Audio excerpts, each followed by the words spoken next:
Hi everyone, Niall Paterson here in the Sky News Daily Podcast studio with another one of our Friday profiles. And this time we're looking at a politician, the Secretary of State for Science, Innovation and Technology, Peter Kyle. Now that is a name that some of you might not have been familiar until this week and this interview. Make no mistake about it, if people like Jimmy Savile were alive today, he'd be perpetrating his crimes online. And Nigel Farage is saying that he's on their side. I'm sorry.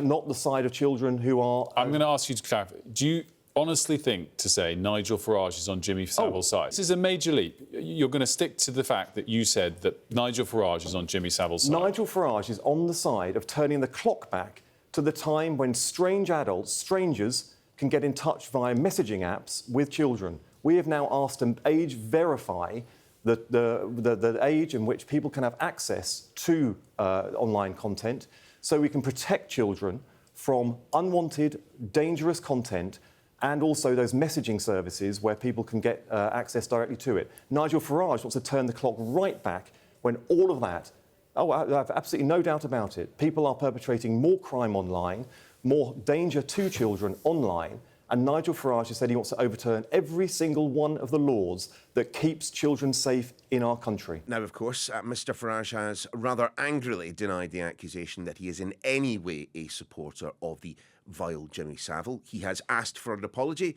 No apology has been given, and for the time being at least, none looks forthcoming. The row itself is all to do with something called the Online Safety Act, and Reform have some problems with it. I sat down with our chief political correspondent, Jon Craig, to try and find out what on earth has been going on.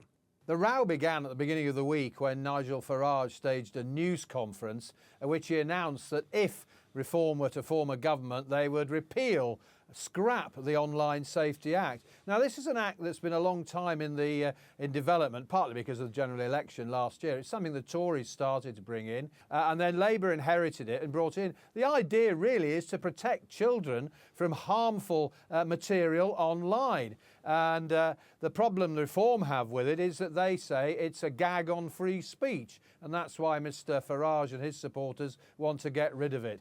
There are strongly held opinions on both sides here. There are plenty in the Labour and Conservative parties who think the Online Safety Act is a good thing because it protects children.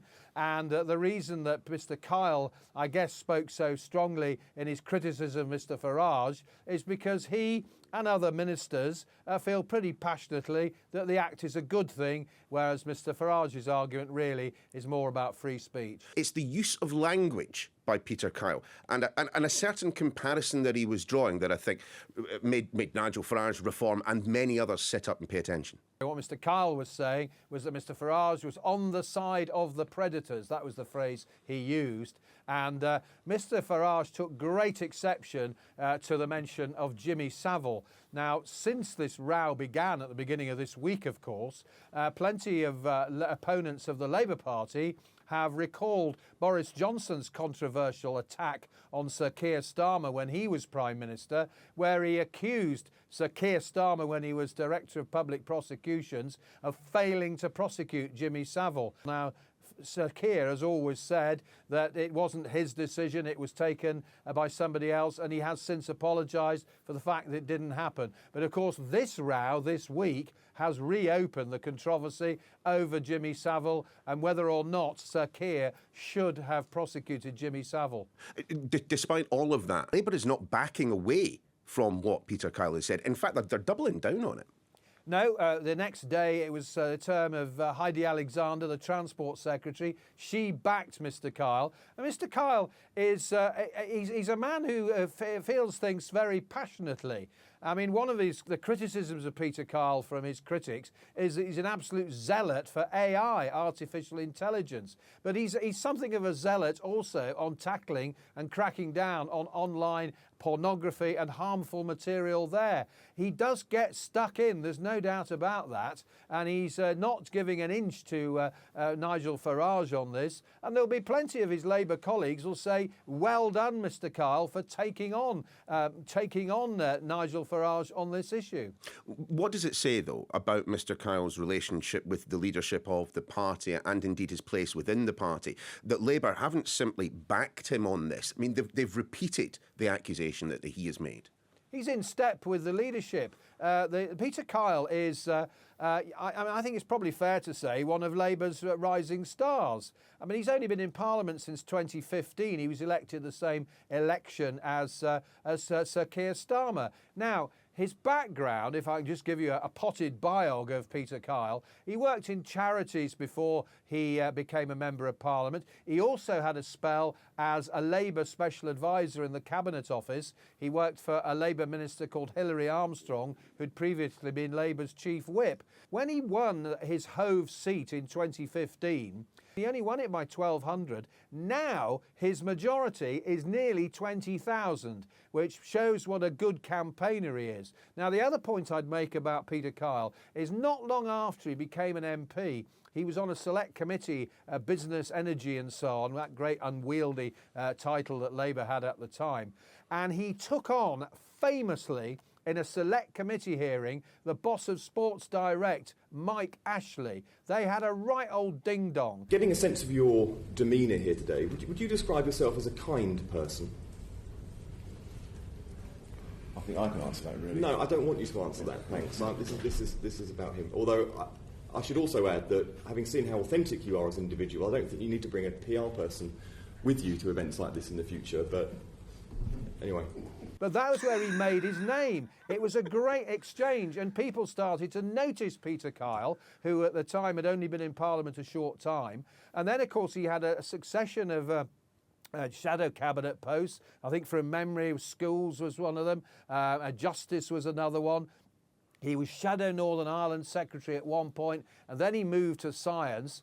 And I think his supporters would say he's been pretty successful in taking on, if you like, the pornographers, the online harm people, because he feels passionately and strongly about it. He's a politician who doesn't duck a fight.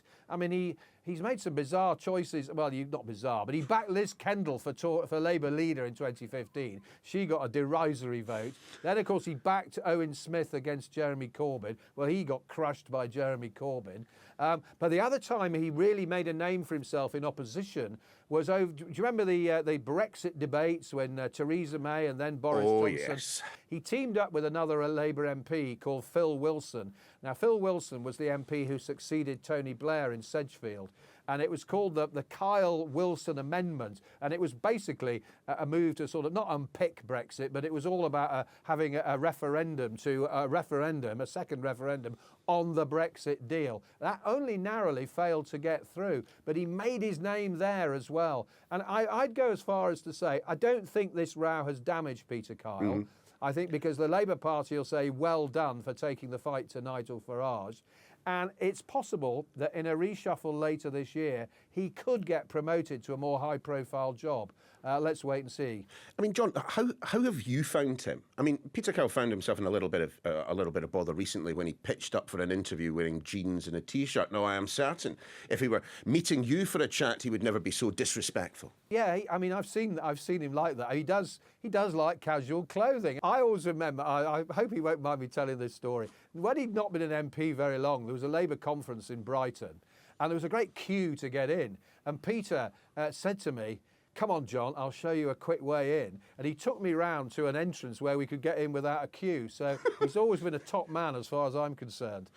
And just explain why you do not think this one is going to tarnish him. Is it because of the CV that he's got, because of the kind of the public position that he occupies, or is it simply that Labour has looked at the situation and said, right, we're supporting him, we're backing him to the hilt, this is going nowhere?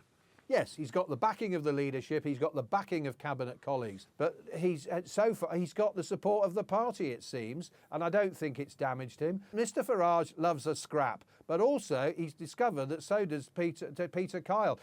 First thing Nigel Farage did was say, I demand an apology. Well, where are we now? Towards the end of the week, and there's no apology. Now, as John said, Peter Kyle began his political life as a SPAD, a special advisor in Westminster terms, working for, amongst others, Hilary Armstrong. At the time those two were together, she was Secretary of State for the Cabinet Office. I began by asking her about that assertion that John made, that Peter Kyle was someone who was always up for a bit of a scrap. I think that's an exaggeration. What he doesn't do is run away from a struggle. But Pete is someone who always tries to find a way forward. He is a great negotiator, and he really does try to find ways forward. He's never aggressive. He's never as explosive as I am. He is much more calm and measured and thinks his way through things. So I don't see him as someone who's always out looking for a scrap. That's not him. What he is someone who doesn't run away when he really needs to confront what he thinks is wrong. But using your very keenly attuned political antenna, do you think that there will be much fallout from these comments, Jimmy Savile, the Online Safety Act and so on? I think that this is almost the first time someone has taken Nigel Farage at on his word. He's been getting away with murder, like saying he's going to reopen the pits in Wales. You know, how stupid can that be? Nobody should think that opening the pits is a casual, off-the-cuff remark. He doesn't think before he speaks sometimes. And actually, people like the media love that. And he gets away with it. And I suspect it was the same about the Online Safety Act. Of course, anything to do with the internet is challenging. We're all working exceptionally hard to understand what its potential is, but also then to understand what governance will mean in regards to the internet. And it is complex. And Pete has been exactly the right sort of person to tackle that, because, as I say, he doesn't run away from anything, and something might be complex and might be additionally challenging for him with his dyslexia, but he still works exceptionally hard to get hold of the detail, and he doesn't say things casually. And he's calling out Nigel Farage because, quite honestly, Nigel goes for a headline. He doesn't think, what are the long-term deep implications of this? And the deep implications of scrapping the online safety bill without having an alternative, and he admitted he didn't have an alternative, is to put many, many hundreds of thousands of young people at risk. You've already mentioned, Taylor, his dyslexia, which I understand to be pretty severe. I mean, did that not have an effect on the way in which he worked? Or indeed, did it assist him in the way in which he worked? No, I had to be very careful. I came from a family of school teachers. My mum in particular was always absolutely... Yeah, my mum was absolutely strong on both my brother and I in terms of our spelling and our grammar. And so I used to have to reduce the use of my red pen when I got Pete, because his notes were often ones which demonstrated his dyslexia. And I used to laugh to myself about what will my mum make of this. What it meant was that he went away and worked often when I'd given up for the night. Pete, I now know, would go off on his own to read things, because it took him a lot longer to read things than it did people like me. How would you describe him in terms of being a political operator? As you say, the time he was working with you was quite a bruising one inside the Labour government. Oh, he was never part of the friction. You've got to understand that about Pete. He's not somebody who looks for friction. He looks for ways of sorting out problems. He looks for ways forward. He was never factional in the party, but he was absolutely loyal to me, and he was absolutely loyal to the Prime Minister of the day.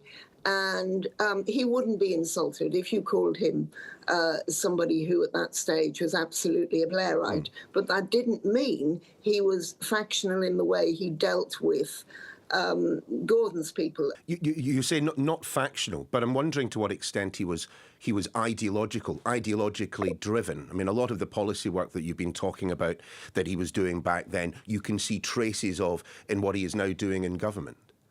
Absolutely driven by trying to improve opportunities, particularly for the most vulnerable. And Peter's been driven in that way throughout his working life. I mean, don't forget, he left school at 16 because it was a difficult time for him. And he sat in the offices of the body shop. Yeah. He sat in those offices, which were where he lived, until they noticed him and gave him a job in the office. He was an office boy. And they eventually put him to work on finance. And they noticed him because he never complained. He got on with what he was asked to do and was always an enthusiastic worker. And it was him that Anita sent to Romania to set up her charity and her foundation after the fall of the Berlin Wall. And he learned an enormous amount about organising, about the charity world, and that was a very important part of how we developed what became the Charities Act. And it was very important in other pieces of work that we did. I mean, it is quite something. Leaving school at 16 with no qualifications, sitting in the office of Anita Roddick with a CV with nothing on it until he gets a job, going all the way to get a doctorate, and then ultimately ending up working in Parliament as a special advisor. Look, the work ethic is very clear. What was he like back then when not at work? Oh, he was always good fun. Always got a good sense of humour. He really enjoys his social life and has very good friends. And, he still is very friendly with people he's known all the way through since university. And now a whole other series of friends that he made when he was working for government. And we all get together every now and again. His is a life that has been touched by significant trauma. He is an openly gay MP at a time when we're all rather used to that concept. But back in 2012, he very unfortunately lost his partner, Vlas, and then within a handful of days, he lost his mother. That must have been an awful time for him. Yes, it was. It was a very, very difficult time. And he got through it partly because of his own resilience, but also because of very good friendships and people who were able to go in and help him. He was a young, bright lad in my terminology, and that was very sad. Peter was deeply in love with him, wasn't he? He was. And, none of those relationships are without challenge and without, thinking your way through it. And he used to talk to me quite a lot about all of that. But, he was very, very fond of Vlas and misses him enormously. What I find most remarkable, however, is, of course, despite that personal trauma, the death of his partner, the death of his mother, the death of his close female friend, in fact, at the same time as well, was that 3 years later, he becomes duly elected Member of Parliament for Hove. And let's be fair, that was not a seat he was expected to win, was it? The toughest thing almost was being selected. Always is in the Labour Party. Certainly in those days, it was how did you get selected? And he managed to do that against all the odds.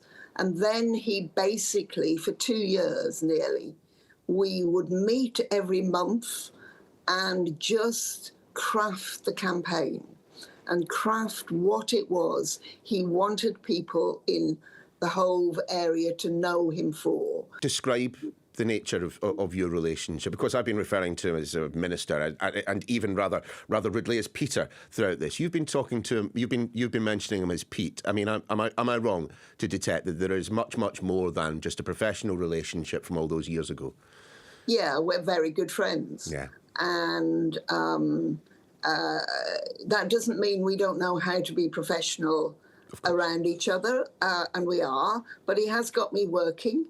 I'm in my 80th year. And they were looking at digital inclusion or, what needs to happen for people like me to be more comfortable using the internet. So he said they needed somebody old, somebody who wasn't a techie, and somebody who knew about poor and vulnerable people, and they came up with me. So I'm chairing the committee on digital inclusion. And we have a very professional relationship around that, where I make demands of him and of the department. But outside of that, we're still very good and close friends. You are, I think it is fair to say, very, very proud of what Pete has accomplished. Oh, absolutely. Yes, absolutely.